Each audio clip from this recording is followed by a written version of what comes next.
சாப்பாடே கிடைக்காம இருந்த நாட்கள்லாம் இல்லை. பேசிக்கா ஏதோ ஒன்று இருக்கும், ஆனால் நல்ல ஹெல்தியான சாப்பாடு இல்லை கரெக்டான ஃபுட் நியூட்ரியன் கிடைக்கிற மாதிரி சாப்பாடு. நாங்கள் சொன்ன மாதிரி பிஸ்கட் சாப்பிட்டு இருந்திருக்கேன் few days, very few days.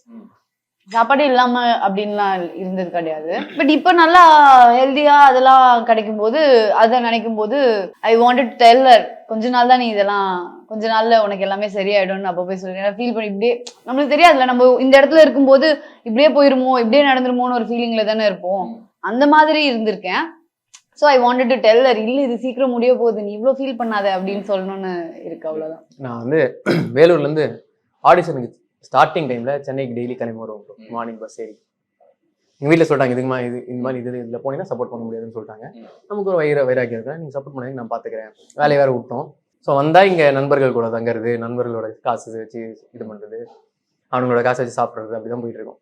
அது ஆனால் ஒரு சில நேரங்கள் இருந்திருக்கு, ஒரு வேலை சாப்பிட்ருமோ 2 வேலை இருந்திருக்காது. அந்த மாதிரி டைமில் தோணும், இவ்வளோ பண்ணணுமா.